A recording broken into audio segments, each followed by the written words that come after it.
All right, the fallout continues over new examples of political bias, one after another, coming from the Department of Justice, the FBI, and from Robert Mueller's merry band of Democratic donors.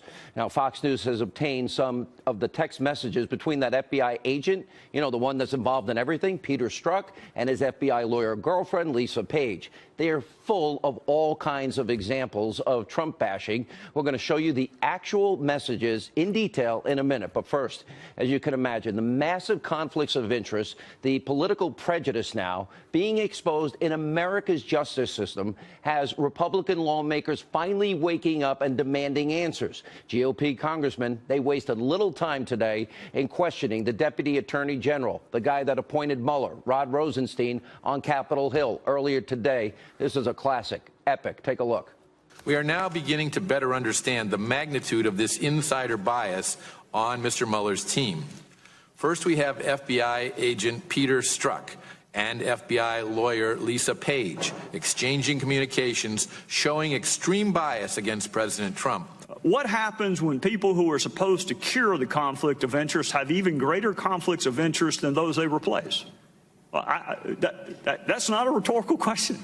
You nor I nor anyone else would ever sit Peter Strzok on a jury. We wouldn't have him objectively, dispassionately investigate anything, knowing what we know now.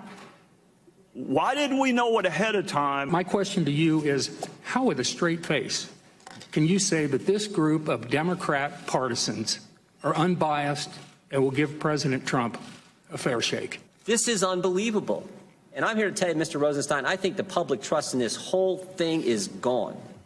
So it seems to me you got two things you can do. You're the guy in charge. You're the guy who picked Mueller. You're the guy who wrote the memo saying why he needed to fire Comey. You're the guy in charge. You could disband the Mueller special prosecutor, and you can do what we've all called for. Appoint a second special counsel to look into this, to look into Peter Strzok, Bruce Orr, everything else we've learned in the last several weeks. All this sound familiar? It should. You've heard it here first. We've been doing this now for months. Now, despite today's grilling, Rosenstein, he remains defiant and actually defending Mueller and his team of Clinton lovers and Trump haters. Pretty unbelievable. Watch this. I think it's important to recognize that when we talk about political affiliation, that all demonstrates political affiliation. The issue of bias is something different. I've discussed this with Director Mueller, and he and I collectively have a lot of experience managing offices in the Department of Justice.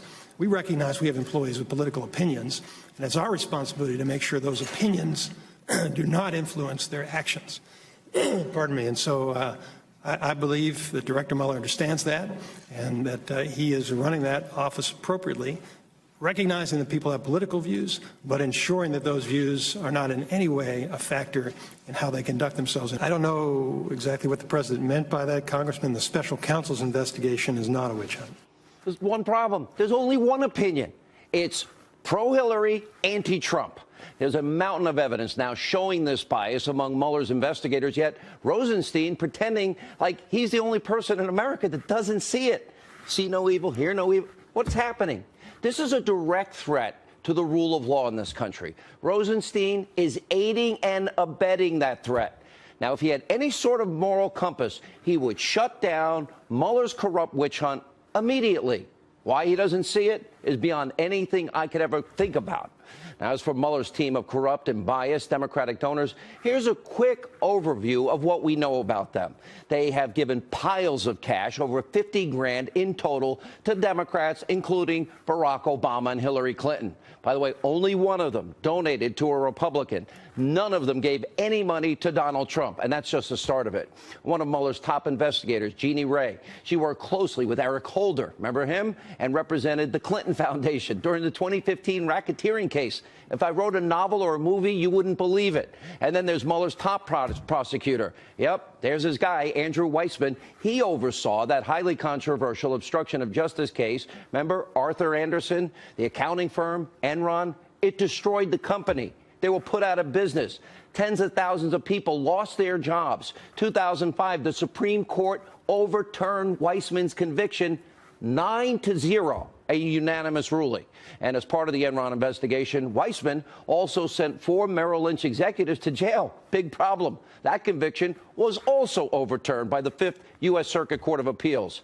And Weissman, well, he's been accused of doing just about anything to secure a conviction. Let's see, withholding exculpatory evidence and intimidating witnesses, just among the few charges. And last week, Judicial Watch released an email where Weissman told the former acting attorney general, Sally Yates, how proud he was of her after Yates defied a direct order from her boss, the President of the United States, and refused to defend the travel ban. Wall Street Journal is reporting that Weissman attended Hillary Clinton's election night party. Wow. Now, finally, there's the Trump-hating, Clinton-loving FBI agent Peter Strzok. He's involved in everything. Now, Fox News has obtained exclusively the anti-Trump, pro-Clinton text messages between Strzok and his girlfriend, Lisa Page, also someone that worked for Mueller. Before we show you the text messages, here's the backstory. Now, this guy Strzok used to be a top counterintelligence official before being demoted and actually signed the document that started the entire Russia-Trump so-called investigation. Strzok's team was assigned to handle the anti-Trump dossier when it was first given to the FBI. Now, get this. He also oversaw the interview of former National Security Advisor Lieutenant General Michael Flynn, and he played a major role in the Clinton email investigation, sat in on Hillary's FBI interview, was also at the interviews of Clinton's top aides, Uma Abedin, Cheryl Mills, and this is the most egregious piece of information we have about Strzok. He's the guy. He's the one that changed. Remember the exoneration before investigation, James Comey? Well, it was James Comey and Peter Strzok. He changed the terminology from grossly negligent to extreme carelessness, which took and let Hillary off the hook in that particular case. Now, think about it. The fix was in, and Strzok is at the center of just about everything. This is the backstory, and that's why these text messages are so disturbing. Let's start. Let's look at this exchange. The date, March 4th, 2016. Page, the girlfriend, writes, God, Trump is a loathsome human. Strzok responds, yet he may win, and good for Hillary. And Page says it is. And then Strzok asks, would he be a worse president than Cruz? Page follows up, Trump? Yeah, I think so. And then Strzok replies, oh, I'm not sure. And then adds, oh, my God, he's an idiot. Page adds, he's awful. Strzok then says, America will get what the voting public deserves. That's you. And Page finishes with, that's what I'm afraid of. Later the same day, Strzok writes, God, Hillary should win 100 million to 0. Page says, I know. Well, that conversation continues when Page says, what? Poor Kasich. He's the only sensible man up there. Strzok follows up with, he was pretty much calling for the death of Snowden. I'm a single-issue voter, espionage machine party. And then Strzok adds, exactly regarding Kasich, and he has 0 appeal. Then in June, Strzok writes, they fully deserve to go and demonstrate the absolute bigoted nonsense of Donald Trump. And he adds, truly. Later that month, Page texts, really, really like Joe Biden. Strzok responds by saying, opened on Trump? If Hillary did, 5 field offices would. Wow, rule of law. In July, Page texts, and wow, Donald Trump is an enormous, expletive. I can say it, but children may be watching. And in August, Page writes, Jesus, you should read this, and Trump should go bleep himself. And Strzok responds, God, that's a great article. Thanks for sharing, and bleep Trump. Now, Strzok even bashed Trump supporters, writing, quote, just went to a Southern Virginia Walmart. I could smell the Trump support. And Page, his girlfriend, replies, out to lunch with, redacted, and we both hate everyone and everything. And then she adds, just riffing on the hot mess that is our country. Strzok ends by saying, yeah, it's scary, really down here. Now, in October, Strzok sends this message, I am riled up. Trump is a bleeping idiot, is unable to provide a coherent answer. Strzok later texts, I can't pull away. What the blank happened to our country? And this particular message, pay close attention to. It's getting attention from other people as well. It's raising all kinds of important questions that we need answers to. Now, in August of 2016, Strzok texted, I want to believe the path you threw out for consideration in Andy's office, that there's no way he gets elected, meaning Trump. but I'm afraid we can't take that risk. It's like an insurance policy in the unlikely event you die before you're 40. Now, Fox News, we haven't confirmed that Andy, well, that text would be Deputy FBI Director Andrew McCabe. And remember, McCabe's wife took $700,000 in donations from Democrats during a 2015 Virginia State Senate run. By the way, Terry McAuliffe up to his eyeballs there. There's also this text exchange. We edited out the middle part, which was a web link. Page writes, and maybe you meant to stay where you are because you're meant to protect the country from that menace. And Strzok says, thanks. It's absolutely true that we're both very fortunate. And of course, I'll try and approach it that way. I just know it will be tough at times. I can protect our country at many levels. Not sure if that helps. What is the insurance policy? And why is Andy, who we think is Andrew McCabe, the deputy FBI director, why is he involved in this? Interestingly, the Wall Street Journal reporting that the meeting with McCabe took place just as the FBI launched its counterintelligence probe into possible Trump-Russia connections. You can't write a novel like this. Now, the Journal also notes that July is when Christopher Steele briefed the FBI about the fake news dossier. And here's another huge question. How were these text messages discovered? And after reading all those messages, how can Rod Rosenstein honestly go before Congress today and conclude that special counsel is fair and unbiased? And then there's this new information, Fusion GPS. They have confirmed that Nellie Orr, the wife of the recently demoted DOJ official Bruce Orr, did in fact work for Fusion GPS. And Fusion GPS also confirmed that Nellie Orr worked on Trump opposition research. And we found out last week that Bruce Orr met with the former British spy that paid for the Russian lies to influence the election, that Steele is the person who put together the fake news anti-Trump Russian dossier with phony information. Well, we know Bruce Orr also met with Glenn Simpson. He's the co-founder of Fusion GPS after the election. And guess what? Orr's office was only 4 doors down from Rosenstein's. Wow.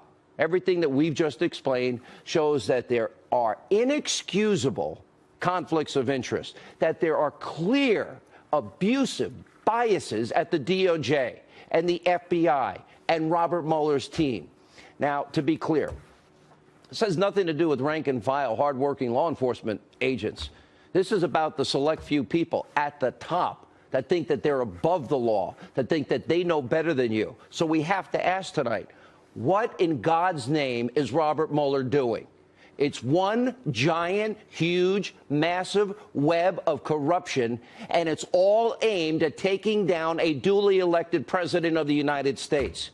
What he is doing is immoral, it is unethical, and probably at some point we're going to find real illegal activity. There are a lot of issues that I would like to ask you about, Mr. Deputy Attorney General. We had a terrorist incident in New York this week. We have 702 reauthorization that is pending in Congress. Gun violence, the opioid epidemic, criminal justice reform. But when I go home to South Carolina this weekend, trust me when I tell you, no one is going to ask me about any of those issues. They're going to ask me, what in the hell is going on with the Department of Justice and the FBI? The reason we have special counsel, this is a very important point, and you know it, the reason we have special counsel is because of a conflict of interest. The regulation itself specifically makes reference to a conflict of interest. And we don't like conflicts of interest because it undercuts people's confidence in both the process and the result. So let's be really clear why we have special counsel. There was either a real or perceived conflict of interest that we were fearful would either impact the result or people's confidence in the process. That's why we have something called special counsel, and that's why we have special counsel in this fact pattern. And then lo and behold, those who are supposed to make sure there are no conflicts of interest seem to have a few of their own.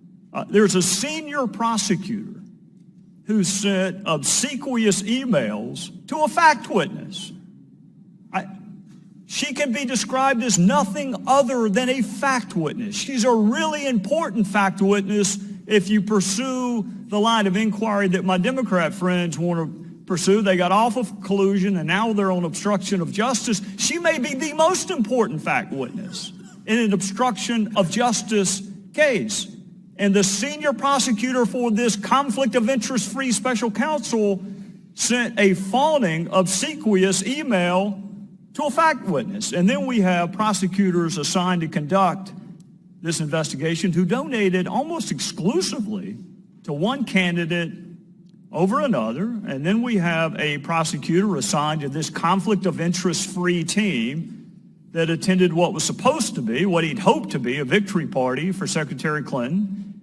And we have a senior DOJ official, Mr. Deputy Attorney General, with an office that used to be 2 doors down from yours, meeting with Fusion GPS. And Fusion GPS, of course, was paying for Russian dirt on the very person that they're supposed to be objectively investigating. And then that same senior DOJ official's wife, the one that met with Fusion GPS, his wife was on the payroll of Fusion GPS. And then we have a senior agent assigned to investigate Secretary Clinton's email, help draft the exoneration letter. Well, we changed the language from grossly negligent to extremely careless. Interviewed Secretary Clinton in an interview I've never seen, and I doubt you have either in your career as a prosecutor.